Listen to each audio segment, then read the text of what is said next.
রাস্তা দিয়ে যাওয়ার সময় অনেক সুন্দর নারী দেখার পরও নিজের চোখকে কন্ট্রোল করে নিচের দিকে তাকিয়ে থাকা, ওই নারীর দিকে না তাকানো, এটা হচ্ছে ওনাকে খুশি করা। হাজার বিপদের মধ্যে উ শব্দ না করে রবের সন্তুষ্টির উপর সন্তুষ্টি থেকে ধৈর্য ধারণ করা, এটাও ওনাকে সন্তুষ্টি করা। ভাই আপনি যাবেন কোথায়? বলে যে ওই পারে। আসবেন কি আর? জীবনেও না। আসার কি সুযোগ আছে? বলে যে এটাও না। তো আপনি ওখানে যে যাবেন কতদিন থাকবেন? বলে যে এটার শেষ আছে, ওটার কোনো শেষ নাই। সেজন্য যুবক ভাইরা একটা কথা মনে রাখবেন, মৃত্যু মানে, ডেথ মানে, মৃত্যু মানে জীবনের শেষ নয়। মৃত্যু মানে জীবনের শেষ নয়। মৃত্যু মানে সাময়িক দুনিয়ার জীবনের শেষ, অনন্তকাল জীবনের শুরু। মাঝখানে যেই সেতু, ওইটার নাম মৃত্যু। মনে রাখবেন, মৃত্যু মানে ডেস্ট্রয় নয়। কথা বলেন না। মৃত্যু মানে ফিনিশ হয়ে যাওয়া নয়। কারণ আমাদের কবর আছে না নাই? কবরের প্রশ্ন আছে না নাই? হাসরের প্রশ্ন আছে না নাই? আবার জান্নাত আছে না নাই? তো ওইখানে আপনি আমি না থাকলে এগুলো আল্লাহ দিবেন কারে? তাহলে ওইখানেও আপনি থাকবেন, শুধু এখান থেকে ওইখানে যাবেন। যেরকম চাকরি করতে গেলে ট্রান্সফার হয় সিটাং থেকে ঢাকা, কিন্তু আপনার চাকরি শেষ হয় না, এটাও হচ্ছে এরকম। মৃত্যু মানে শেষ নয়, অনন্তকাল জীবনের শুরু। আমার ভাইকে বললাম, ভাইয়া তো ওখানে কার সামনে যাবেন? কেউ বলে যে আল্লাহ, কেউ বলে যে ঈশ্বর, কেউ বলে যে গড, কেউ বলে যে ভগবান। আপন আপন জায়গায় যার যার বক্তব্যকে আমরা শ্রদ্ধা জানাচ্ছি, যার যার বক্তব্য উনি বলছেন। তো উনি কি আপনাকে কিছু জিজ্ঞেস করবেন? বলে যে হ্যাঁ করবে। তো ভাইয়া কি করবেন আপনাকে জিজ্ঞেস? বলে যে আমি তোমাকে হায়াত দিয়েছি, জীবন দিয়েছি, এটার তুমি কিভাবে ব্যবহার করেছো, উনি এটা জিজ্ঞেস করবে। যদি আমি ওনার জিজ্ঞেসের প্রশ্নতে যদি আমি পার পেয়ে যাই, তাহলে আমাকে দিবেন উনি স্বর্গ, আমাকে দিবেন উনি হেভেন, আমাকে দিবেন উনি জান্নাত, যার যার ভাষ্য মোতাবেক।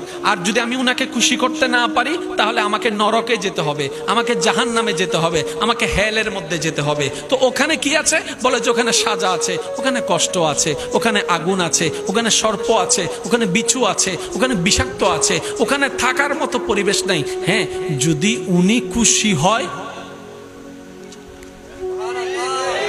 যদি উনি খুশি হয়, শব্দটা খেয়াল করবেন, যদি উনি খুশি হয় তাহলে জান্নাত, যদি উনি খুশি হয় তাহলে স্বর্গ, যদি উনি খুশি হয় তাহলে হেভেন। তার মানে সবার চাওয়া জান্নাতে যাওয়া। যে যে দলেই করুক না কেন, যে যে মতেই করুক না কেন, যে যে গ্রুপে থাকুক না কেন, সবার চাওয়া জান্নাত। আর জান্নাত দিবেন কে? আল্লাহ। কাকে দিবেন? এক কথায় বুঝে নেন, যে আল্লাহকে খুশি করতে পারবে, জান্নাত তার জন্য হয়ে যাবে। এবার বলে আমি সবার কাছে প্রশ্ন করব, আশা করি এখানে দ্বিমত হবে না। ভাইয়া মরণের পর কোথায় যেতে চান? এদিকের ভাইয়ের একটু বলেন, এবার আপনারা বলেন। তো এত মতামত থাকলো, এইটার মধ্যে দ্বিমত নাই। এবার আমি প্রশ্ন করি, আপনাকে জান্নাত, আপনার বিশ্বাস অনুযায়ী বলেন, আপনাকে জান্নাত দিতে পারবেন কে? আপনাকে জান্নাত দিবেন কে?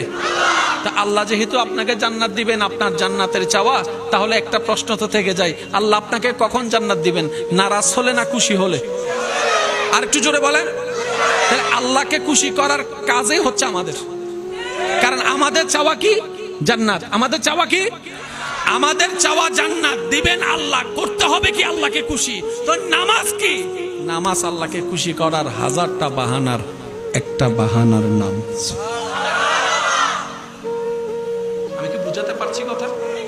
যত কাজ আছে আমাদের ডাইনে বামে সামনে পিছে, সবগুলা হচ্ছে আল্লাহকে খুশি করার। কিছুদিন আগে আমাদের কাছে একটা মাস আসছিল, মাসটার নাম কি?